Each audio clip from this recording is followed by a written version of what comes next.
Go, coming down about 67 here, all the way to idle for me. Round it out, nice Regency and gentle. 937, runway 16, line up and wait. Just wait it out. 16, line up and wait, Regency 937. A little bit of back pressure. Oh, dude, that was nice. Thanks.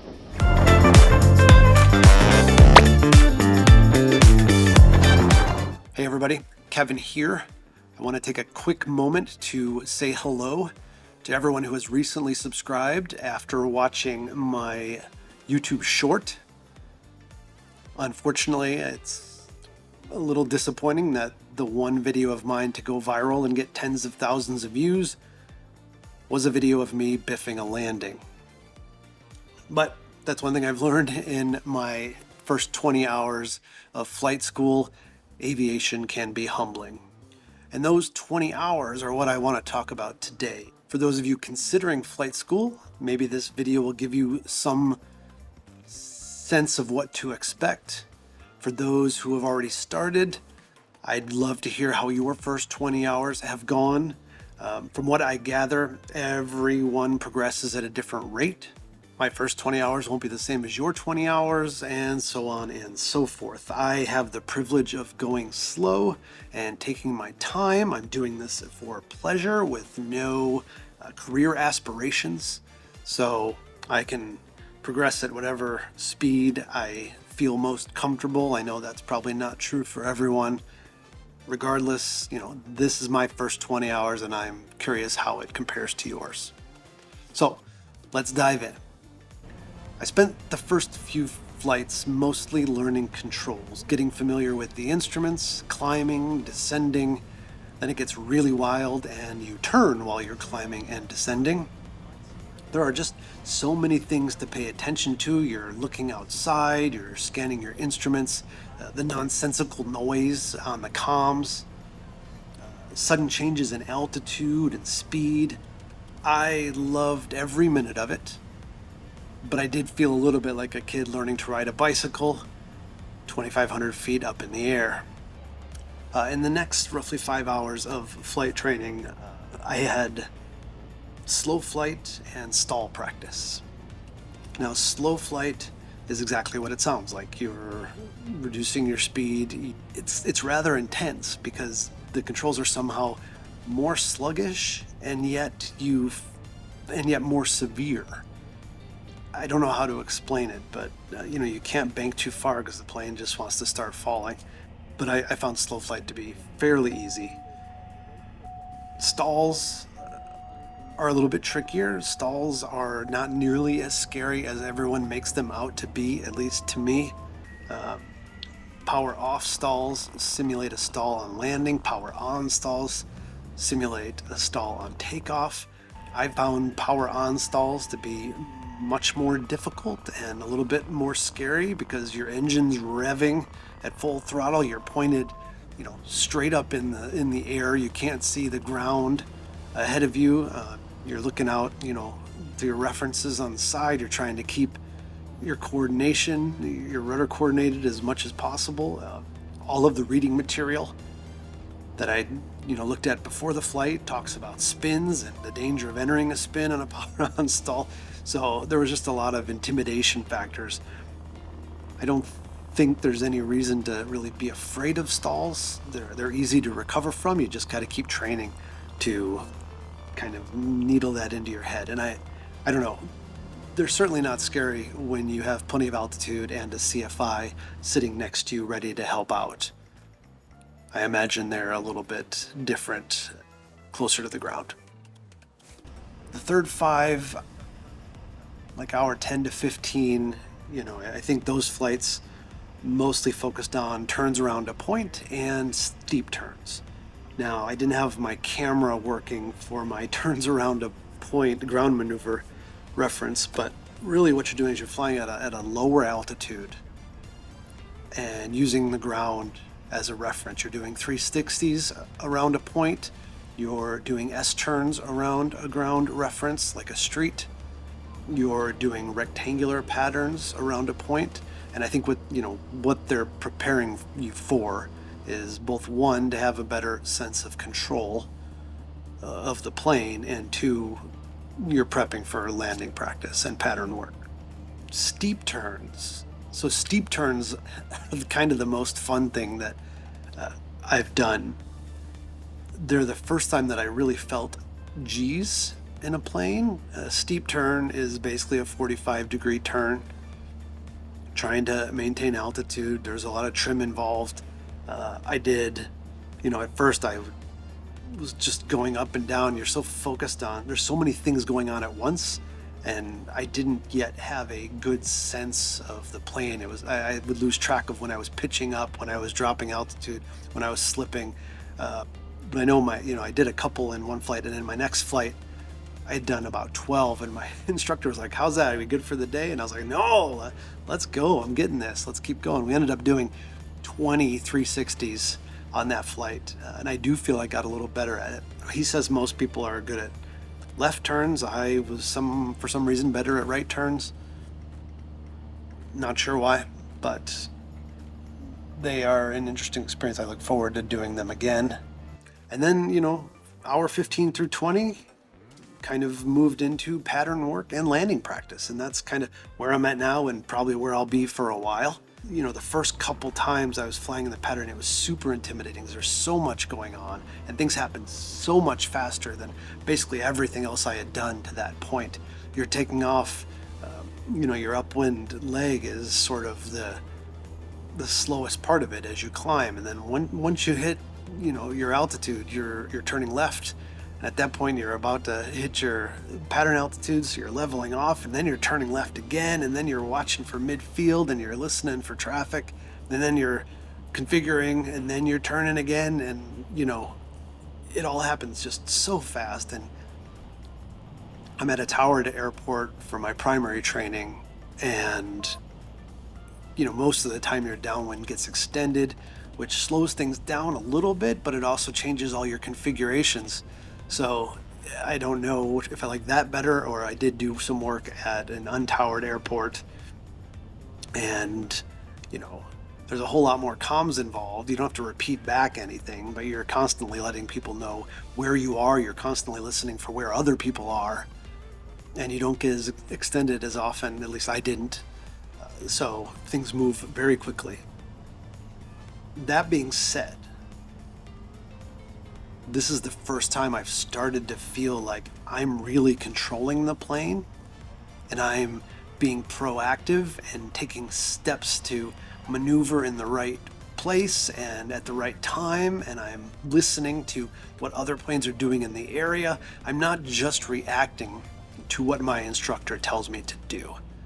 And I know that's not entirely true. Like, I don't always do that, but I think for the first time, as we get closer to hour 20, I really am starting to feel like, hey, I can do this. I'm flying this plane. I'm configuring it. I'm maintaining my altitude. I'm maintaining my speed. Occasionally, and this is why there's an instructor there, I'm losing a little bit of speed, I'm losing a little bit of altitude or gaining altitude. It happens quickly, especially in the afternoon when the thermals are going and you're cruising along fine at 1,700 feet, and then you look down and you're at 1950, and it's like, what happened? I didn't do anything.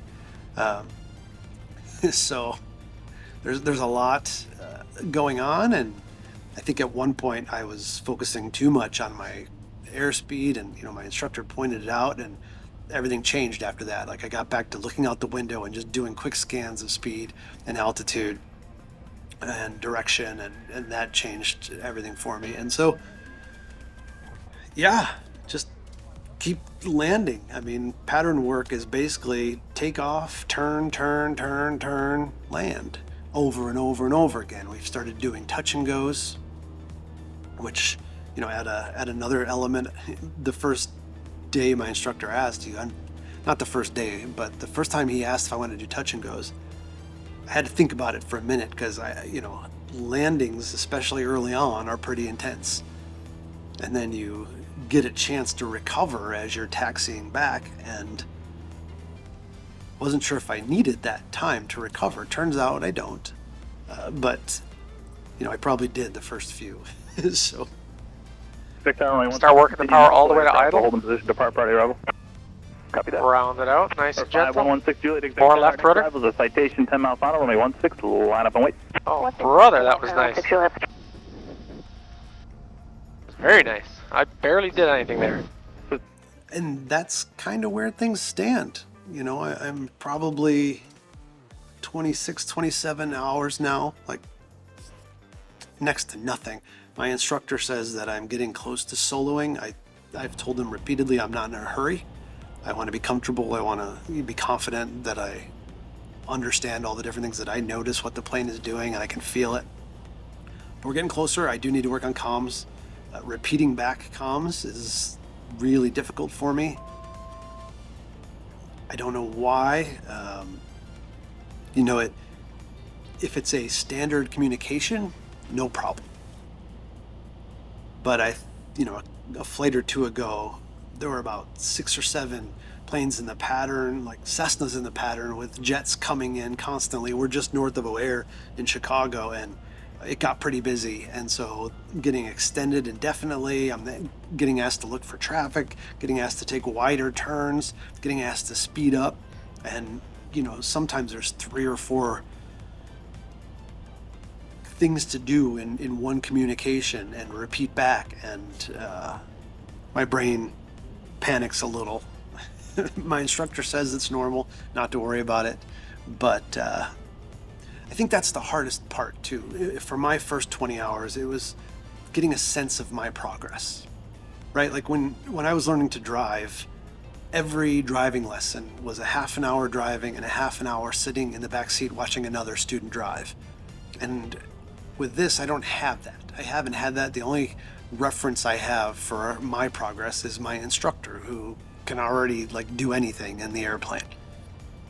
You know, so it's difficult to know if the things you're doing are normal, average, if your progress is on par with other students. There's no way to know if I'm doing a little better or if I'm doing a lot worse. And I think that's been difficult. For me, YouTube has helped tremendously in just watching other beginners, see where they're at, see how they're progressing.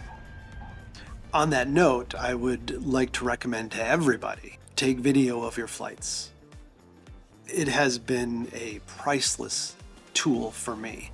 I can go back and replay every single flight. And I don't usually watch them start to finish, but I go to critical points. Like I watched my stall practices over and over and over again, learning how to configure, understanding the different steps, listening to what my instructor was telling me, listening to what I did wrong. It's been super helpful. Going through pattern work, I go back and I watch, you know, when I'm hitting my altitudes, what my RPMs should be, when I should start my turns, you know, like what are my speeds, what is my instructor saying. When you're in the moment, when you're just reacting to what the instructor says, you don't remember every instruction. I don't, maybe you do. But, you know, the ability to go back and rewatch important things and listen to comms and get familiar with what people are saying and what's being read back. It's all proved invaluable to me, and I highly recommend it. And that's it. I hope this helped. It certainly helped me kind of look back at where I was in the beginning and see my progression. Like I said recently, I felt like I'm actually controlling and being more proactive in the cockpit, whereas before I was being very reactive and just kind of following my instructor's instructions. This is very different, and now I can go back, and while it hasn't totally clicked yet, I can certainly see that I've made a lot of progress. So that's been super helpful doing this little video recap. I hope for someone starting out, maybe you see my progress and you're like, okay, I'm doing better than that guy. Or, you know, you're thinking about flight school and you want to get a better understanding of what's going on, what it involves. Maybe this helped. So, I have a million things still to learn, a million hours of practice still ahead. Continue to just get better, stay safe, and have fun. So thanks everybody for watching my video. Don't forget to like and subscribe if you would. And I'll see you soon. Take care.